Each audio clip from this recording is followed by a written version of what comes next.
Samantha! Can you talk to me for a little bit? Tessa, perfect timing. I'm just on my break. What's up? So, I'm at your place right now, and we need to talk about, well, the chaos here.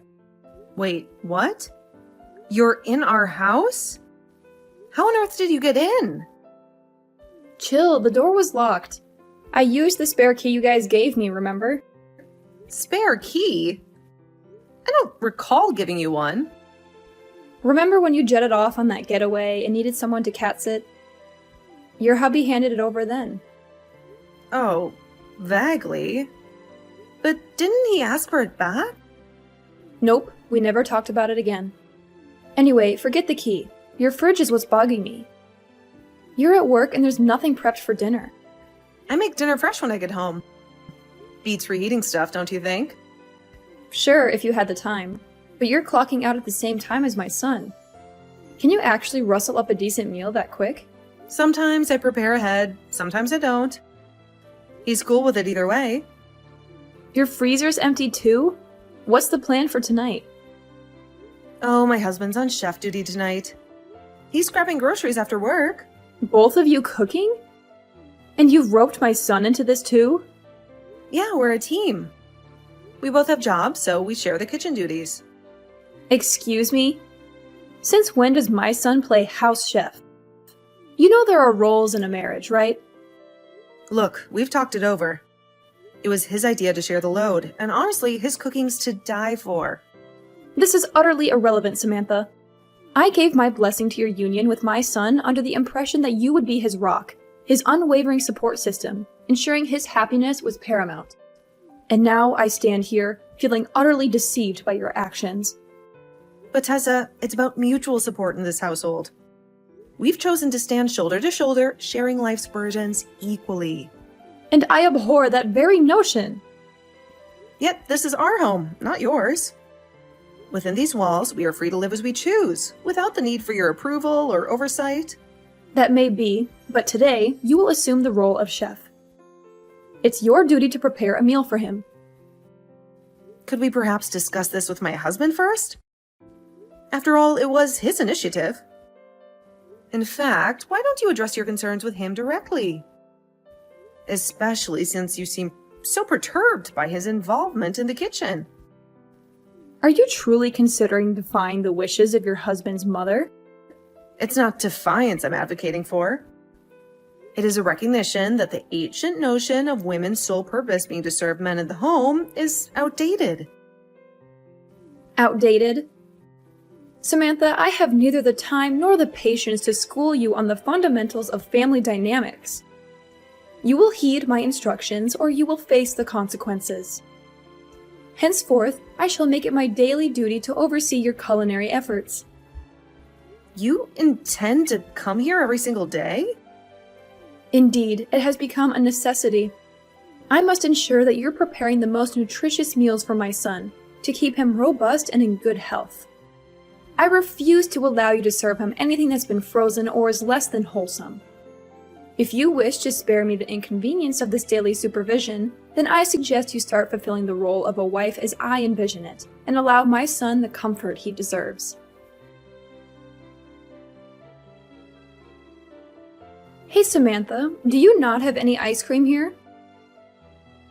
I haven't been buying ice cream for a little while now.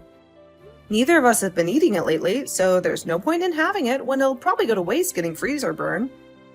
Then when you finish work today, make sure to buy some ice cream to bring home. And it can't be any of that cheap stuff, okay? I want it to be the most expensive stuff they have at the store so that I know it's good quality. And that I ask you to buy you 2 tubs of it. I want there to be enough for me as well. And my son deserves ice cream at all times because that's his favorite treat. Tessa, does this mean that you're back inside our house again? I am, but what does that mean to you? My husband told you to give them that duplicate key back, didn't he? Have you still not given it to him? What's wrong with me holding on to it longer? I'm your mother-in-law, after all. And it was him that gave me this key in the first place back when you went on vacation. And that was because we were both gone for a while and needed someone to check up on the house and our cat. But right now, you keep coming to our house every single day. And you just coming in like that all the time is a bit embarrassing. I'm sorry, but you're really going to have to give that back to us and stop intruding on our lives, okay? And just tell me outright that I'm causing you troubles, okay? But look, Samantha, I'm not going to stop coming to your house whenever I want. Until you've proven to me that you can make meals for my son every day and good meals at that. I'm going to have to keep coming back to check up on you. And since you told me your concerns, I've been making food for him every day. I don't think I've eaten any of his cooking for a week now because of the changes you've asked for. I've even gotten all the things I need to make him some chili tonight for dinner. Well, about that, I threw all the ingredients in that away. What? Samantha, are you really going to force my son to eat something as disgusting as chili? I took a sip of the soup you had already made for it, and it was gross. So gross, actually, that I had to get into your wine cabinet and take a swig from something in there. Is that right? I've been making it since yesterday, and when I tasted it, the flavor was perfectly fine. And now you've gone into the wine cabinet? Tessa, I'm not sure which bottle you took a drink out of, but those are not cheap. And I had to drink that wine only because you don't know a thing about cooking. I don't even like wine that much, so I had to spit a lot of it out after. Your flavor palette is worse than that of a baby's. Ugh, I wonder if all of this is because of how you were raised. You were only raised by your father, so you never learned the correct way to cook and how to know if it's good tasting or not. My dad always made me some of the best dishes in that house, and because of that, I have been able to learn a lot about cooking and how to do it right. I even took some classes in college for culinary arts so that I could be on par with my dad's cooking. Haha, you think that having learned about cooking from him will have made your palate any better. I think that your dad was just bad at cooking, and so your palate was skewed. Why are you saying things like that? What help does that do in our current situation? I'm sorry, but I'm not cooking food for you in my house, am I? So stop complaining about it all and just go home. None of this is affecting you in any way, so stay out of our business, please. Well, I'm telling you right now that I'm here to help you do your job, right? I've been thinking this about you for a while now, but although you are my son's wife, there is nothing about you that makes you worth being married to.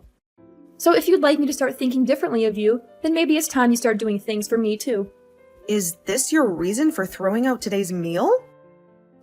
That couldn't be my reason for it. Don't think of me as some kind of monster, okay? That is very rude of you. I went and tasted that food for your sake and my son's. I'm afraid of you feeding my son garbage. And garbage needs to be thrown out because it cannot be saved. But was there any point to throwing out the food and ingredients that I've already put together for tonight? Even if you don't want my husband eating that chili, I would have still eaten it. I don't like people wasting food like that when the prices of it all are going up. If I weren't to throw it out now, I'm sure you would have forced my son to eat it when I'm not around. And my son is far too nice a man to tell you to make him another dish when the food you've cooked is so bad. So I just saved him today from having to worry about throwing up all over the dining table. Then why not next time you and I work together to cook something up for dinner? That way you can show me how to cook a proper meal, and you can see what your son says about it in person. Why should I have to cook with you? My husband tells me that my cooking is delicious. I hear from him every time. I'm sure that he's happy with what I cook, and he says thank you for it. So I want to see if what you helped me make is any better. I've noticed, though, that you always head home right before my husband gets home, right? Well, if you're so confident that my husband doesn't like what I make, then you throw it out in front of him and see what he thinks. I have a job of my own, making food for my husband back home. I do not have the time to be around your house all dang day. Just like I have been, I'll be coming over every day to check what food you're making and see if it's any good, and any day that I'm not able to come over. Do not make my son cook for you. I'll ask him to make sure that you're staying in line, because the moment you take a step out of line, I'll be on you. Tessa, are you in our house right now? Yes, I sure am. And aren't you at work right now, though? How would you know that? I'm just getting into your house. Because I just saw you on the security camera to our house. No way, have you been watching me this whole time? I had the camera installed a while ago to watch our cat while we were at work. If you don't like being seen through it, then stop coming into our house uninvited. If you have the money to spend on a stinky cat, then you have the money to start saving for a baby, right? Well, you are always working alongside my son, so you could never have the time to have a baby. Don't tell me that you're the kind of person that doesn't want kids. I do want kids. Then why haven't you quit your job yet and stayed at home full time? I think that women are a lot more happy being at home, doing chores and raising kids rather than working a job. And I'd be happy if you left me to decide for myself when I want to have and raise kids. You saying things like that all the time will see your healthy eggs go to waste and rot away. You could have said that in a way that was a bit less horrific. Well, I'm just telling you the truth. The way I see it, and another thing. What the hell is this that you've made for dinner? It looks like something someone vomited out. Are you talking about the beef stew that I've made? That's it. When I got a glance of the nasty soup sitting in that bowl, I wanted to vomit. When are you going to be able to cook a decent meal for my son? I'll throw this stew out as well for you today. When you get home today, you make something that's at least half decent for my son to eat. Huh? Is my husband not home right now? Huh? What do you mean? I'm talking about your son right now. He should be at work like you, right? Today is a Tuesday, so the two of you should be getting into another week of work. No, today he has the day off because he had to go to work extra late last week, and so was given the day off as a present. What? So you're telling me he's home right now? I'm sure that you're going to get upset when you hear this. But today I was having my husband cook us our dinner, and my husband told me around lunch today that he had made beef stew for us to eat tonight. Stop making jokes about this. When I came into the house, the only thing here was your cat. Are you trying to get me all worked up by making up lies like that? I knew it. Nope, I'm telling you the truth right now. There was just a noise. It's saying that you've seen my messages, but you're not replying to me. What happened to you? Could this mean that my husband really is there with you? Samantha, I have something that I'd love to talk with you about. Sure, what is it? Can you ask my son to take a look at some of the messages I've sent him for me? Look, I apologized to the both of you, didn't I? I even handed back that duplicate key to him. And I promised to never get on to you about anything I don't like ever again. So let's go back to how things were when you first entered my family and be happy together. Tessa, we told you the other day how the both of us feel right now about you, right? We said that we never want to have anything to do with you ever again. But I've learned a lot from what's happened. I think that I was just being a bit too aggressive with you about being my son's wife. A bit? No, actually, I was being very aggressive with you, wasn't I? I probably should have never thrown away your guys' cooking like that. And right now, I have a lot of regrets about all of that. Keeping our duplicate key? After we asked for it back and entering our house over and over uninvited was also pretty unacceptable of you. And after putting a lot of trust in you at first by letting you watch our cat while we'd been on vacation, it's a shame to see all of that trust ruined. So what you did was not okay by any means. What's the worst to me, though, is that before handing the key back to us, you made another one of it. Well, I just thought that if anything happened at your guys' house, it would be good for me to be able to let myself in there. You entering the house without our permission is a huge problem. Hey, Samantha, I'm telling you that I really have learned from all of this and will never do any of that again. So don't you think that going as far as cutting ties with me is harsh? Making a copy of the duplicate key so that you could still come into our house. And making comments about me and my cooking before throwing it out. And the last time you threw out your son's own cooking, thinking it was mine. You would never actually have tasted any of that cooking from the start, had you? You just wanted to use the reason that I cooked the food as your reason for throwing it out. That's not what happened then. Before, you were bragging a lot about your son, right? You said that your son could do anything, and everything he cooked was always delicious. You threw away his delicious cooking. Tessa, why would you do that if it was always supposed to taste good? Well, that last time, it didn't look all that appetizing. I'm finished here.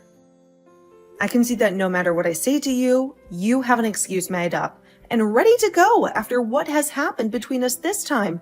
I no longer enjoy being around you. I think from now on, I'll only accept your husband as my in-law. Don't say such heartbreaking things. Both my husband and son have already torn into me about this, and they aren't choosing to listen to what I have to say anymore. My husband isn't even talking to me anymore now. And it's been weeks now where he doesn't listen or say anything to me. Well, that's all because of how messed up you were when you started to come into our house uninvited and criticize your sons and my cooking. I did hear one thing, though. Samantha, you're pregnant now, right? That is right. I'm pregnant right now. But that has nothing to do with you. Well, Samantha, I was so worried about you because you focused so much on your job. And that's why I was always interested in the life that you and my son were making in that house. So I made that second duplicate key so that I could get into your house and check on you two. I just thought if you started making better food, it would benefit the both of you and any kids you have. I did all of that to give you a little advice. Advice? How is calling my food garbage and throwing it away giving me any advice? I think I was just struggling to say the right things to you. Even after my husband and father-in-law tore you a new one, you still haven't learned any lessons, have you? I have, and that's why I'm talking to you right now. This is all too strange, because for the last while now, all I've heard coming out of your mouth are sad excuses for why you did such horrible things. I'm sorry about that. I want to apologize to you for being so rude recently. So please try and find a way to keep my son and yourself from throwing me away. I'd love to be able to meet my grandchildren when they're born, and blaming everything on me like you guys are is too much. If you didn't want to be blamed for everything like you are now, then maybe you should have shut your mouth and been a responsible adult. We trusted you up until the point that you started entering our home without our permission. I was thinking that you and I could have become even closer then. However, you have shown us your true intentions from your actions and made it clear that you don't respect my husband and I. So I don't think I'm going to bother with you anymore. Is that so? Well, if that's the case, then I have something for you. After all of the apologies I've given to you, there has been no forgiveness. So I'm thinking that you're the mess up one in all of this. So I'm going to make it my main goal to fix that awful attitude of yours before I pass away. We aren't going to be seeing one another anymore. So, how are you going to fix my attitude? Could this mean that you made more than just one duplicate key that you're still holding on to? And what if I do have more? Do you have a problem with that? We changed our lock. Then I'll break in through your windows. You guys have a single-story house, so it's not hard for me to get in there. Stop that. We've already moved out of that house. So all you're going to be doing is getting into trouble with the law? Huh? You guys moved? Yes. We understand that you still knowing where our house was meant that there was a chance of you coming back. And we're going to be having our first baby here soon. So we'd like a place where we can focus on raising our baby with no outside distractions. Where did you guys move to? Are you brain dead, Tessa? Why would I tell you that? And don't bother your husband about it because he doesn't know the address either. And if you try to come to our house in any way, my husband is going to come to you and help you understand where the line is at. Samantha, I'm sorry. No matter what you try and say about things now, it's way too late. You even started saying that you'd go as far as breaking into our house through the window. At this point, even if you told me the best apology, I'm not going to let you near us. Well, that was just because I thought I was getting into a pickle with you guys there. That wasn't meant to be anything serious. I don't think anyone would mention something like that after already entering someone's home uninvited on multiple occasions. Samantha, I promise that I'll never do anything to hurt you guys ever again. I won't even be a bother to you both anymore. So can you find it in your heart to allow me one more chance to be your mother-in-law? That chance was me replying to your text today. I'm so sorry. I'm so freaking sorry. I know that you were always looked at so nicely by my husband and son, and that made me jealous to the point that I wanted to pick on you a little bit. So now you're just saying that all of those things you did to me and my husband were because you're a child? I get it. I was a real idiot back then when I did all of that. So please find any way besides throwing me away to deal with me. I'm going to make sure from now on to change my heart and become the best mother-in-law ever.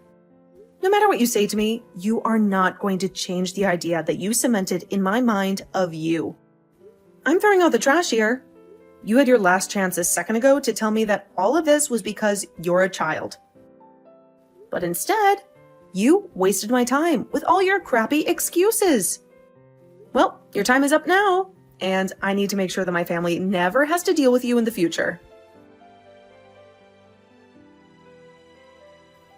From that day on, silence was my only companion where Tessa's calls used to be. I believe my message is clear. My decision is final, and no amount of flimsy excuses will sway me. So I cut her off. The very idea that someone would dare to copy a key to invade someone else's sanctuary was horrifying, and her audacity in criticizing me left me reeling. However, when confronted by both of her husbands, who expressed disdain for her actions, she began to crumble from her once respected role as mother-in-law, fear evident in her eyes. I had hoped for harmony, a bond I had never known, but now I had that burden lifted. She claimed to see a worthy wife in me, a reason to bless our union, but her eyes never reflected those words. If she had chosen honesty over deception, we could have avoided this abyss. Now, supported by my husband and his father, I hold fast to my resolve, assured that I need not cater to anyone's interests but my own. Tessa, now a shadow, moved in silence, her world reduced to chores and corners. Her husband, a distant person, did not listen to her pleas, did not comfort her to tears. At their age, perhaps it was merciful to let her be, although I was surprised that he remained after her betrayal. For now, she must live in silence, her family duties being her only solace. It's been months since we changed addresses, and as I begin maternity leave, I'm enjoying the calm before the storm of motherhood. Tessa won't enjoy the joy of being hugged by her grandson, but I will accept any olive branch offered by her husband. Right now, my focus is on the life I carry, the future I nurture. But time can soften the hardest of hearts, and perhaps Tessa will find her way back to us. For now, let's put such musings aside. My world narrowed to my husband, my unborn child, and gratitude for those who guided me here. As I journey toward motherhood, I will appreciate every helping hand, committed to being true to myself and those who I love.